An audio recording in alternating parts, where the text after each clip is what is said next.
In a quiet, moonlit clearing in a forest, there appears Rhiannon, a radiant yet enigmatic figure. Her voice a soft, melodic whisper, yet full of authority. As she speaks, the wind stirs the trees around her, and the stars twinkle above. I am Rhiannon, the goddess of the moonlit night, the winds of the sea, and the deep mysteries of the world. I have walked many paths, some gilded with glory, others shadowed by loss, but all were mine to choose. I invite you to hear the story of who I am, the story that has been sung by the bards, told in whispers and etched in the stars. It begins long ago, in a time when I was known not for my power, but for my beauty.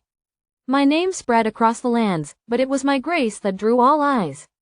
To some, I was a symbol of everything that was unattainable, a vision that could not be touched. To others, I was the key to a promise of something more. But beauty, as you know, is often the mask we wear. For I was not just a face to be adored. Oh no, I was a queen in my own right, ruler of the lands of Dyft, a kingdom of peace and prosperity. And yet, the gods, in their eternal games, saw fit to shape my fate in a way no mortal could foresee. One day, my husband, the mighty Pwyll, the lord of Dyft, was tricked into a vow that would bind us both in a cruel twist of fate.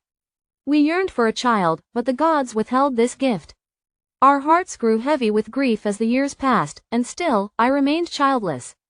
But fate is not always kind. The child my wife did bear, our son, was stolen from us on the night of his birth, taken by those who sought to destroy her. She, nor I, could not weep openly, for in our sorrow, she was blamed. The people of Dyft turned against her, casting her in shame. It was not only her heart that broke, but her very soul was torn. But I would not be broken. I would not let my grief consume me. In silence, I carried the weight of my loss and kept my faith. My son would return, and my name would be vindicated.